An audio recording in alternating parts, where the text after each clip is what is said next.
اور لشکر کا کمانڈر ہے امیر یزید. اللہ نے ان باپ بیٹوں کے اندر یہ صلاحیتیں رکھی تھیں. آپ کے لیے وہی رائے بہتر ہے جو میری رائے ہے کہ چپ کر کے خاموشی سے بیٹھ جاؤ, نہ لعنت اللہ علیہ کہو اور نہ رحمت اللہ, کیونکہ اگر لعنت اللہ علیہ ہوا تو رحمت اللہ علیہ کہنا قیامت کے دن گلے پڑ جائے گا, اور اگر وہ نکلا لعنت اللہ تو پھر اگر وہ نکلا رحمت اللہ تو پھر لعنت اللہ علیہ کہنا قیامت کے دن کیا پڑ جائے گا, گلے. تو اس لیے بہتر ہے اجمالی بات کی جائے کہ جو بھی حضرت حسین کے قتل میں کربلا میں شریک تھا, کروڑہ لعنت اس کے اوپر. بس کون تھا ہمیں نہیں, مجھے نہیں پتا, کم از کم یعنی آپ یہ کہہ سکتے ہیں مجھے نہیں. اور اگر آپ کو پتا ہے تو پھر دونوں کتابیں پڑھیں آپ, جو اشاعت و توحید کے علماء نے اس کے حق میں لکھی ہیں, یہ بعض سلفی علماء نے بھی لکھی ہیں, وہ بھی پڑھیں آپ, اور اس کے مخالف بھی پڑھیں, پھر ایک رائے قائم کر کے آپ کو کلپ بازی کی. میرے بھائیوں اگر مان بھی لیا جائے کہ وہ قاتل ہے, فاسق و فاجر ہے, تو میرے بھائیوں ہماری دعائیں, میں اور آپ ہمیشہ یہ دعا نہیں کرتے اے اللہ سارے مسلمانوں کو معاف کر دے, کرتے ہیں کہ نہیں کرتے؟ تو اس میں یزید شامل ہوتا ہے کہ نہیں ہوتا؟ تو کتنے مسلمان ہیں جو کہتے ہیں اللہ مسلمانوں کو معاف کر دے, تو یزید بھی اس میں شامل ہو رہا ہے.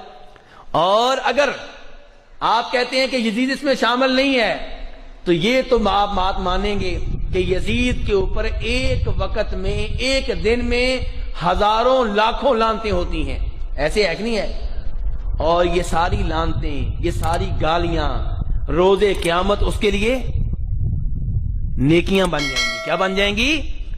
بات ہوئی ہے اب تیری طرف سے شروع, انتہا اب ہم کریں گے. اب تجھے بتانا پڑے گا جس کا تو نے دفاع کرنے کی کوشش کی, کھل کے آ, یزید کا دفاع کرنا ہے پھر پورے دن کا مسلمان بن. چھپ چھپ کے یزید کا دفاع کیسا؟ پھر پڑھ یزید کا کردار پڑھ. ہماری آنکھوں کے سامنے ہم پڑھتے ہیں حسین کا شجرہ, تو بتا یزید کا شجرہ. حسین 3 شبان کو مدینے میں بطول کے گھر قرآن بن کے نازل ہوا. یزید شام اور حمص کے درمیانی علاقہ تدمر میں حاکم شام کے گھر عذاب بن کے نازل ہوا. یزید کو پیدا ہوتے ہی گھٹی شراب کی دی گئی. حسین نے پیدا ہوتے ہی رسول کی زبان چوسی. یزید کا نانا بجدل عیسائی خاندان سے تھا, حسین کا نانا سید المرسلین ہاشمی خاندان سے تھا. یزید کی ماں میسون جس کے ناچ گانے کو پسند کر کے حاکم شام نے اس کے ساتھ نکاح کیا تھا. حسین کی ماں وہ زہرا تھی جو ایک لمحے کے لیے سجدے سے فراموش رہی, جس کے حیا کا نام قرآن تھا, جس کے نوکر کا نام جبرائیل تھا. یزید کا دادا ساری زندگی مخالفت رسول کرتا رہا. حسین کا دادا ابو طالب ساری زندگی حفاظت رسول کرتا رہا. یزید کی دادی ہندا جس نے رسول کے چچا حمزہ کا کلیجہ چبایا. حسین کی دادی فاطمہ بنت اسد جس کی قبر میں رسول لیٹا, جس کو کفن محمد کے کرتے کا ملا. یزید کا ایک ہی بھائی تھا جو پاگل ہو کے مر گیا. حسین کا بھائی حسن مسند امامت کا تاجدار بن گیا. یزید کا شجرہ خبیثہ تھا, حسین کا شجرہ طیبہ تھا. یزید فاسق تھا, میرا حسین روزے دار تھا. یزید فاجر تھا, حسین نمازی تھا.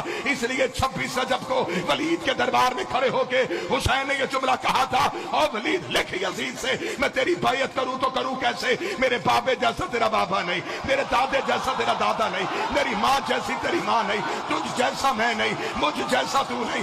اپنے لاکھوں لے کے تو آ, اپنے 72 لے کے میں آتا ہوں. قیامت تک کے لیے ہر حلال زادے کو یہ کہنے پہ مجبور کروں گا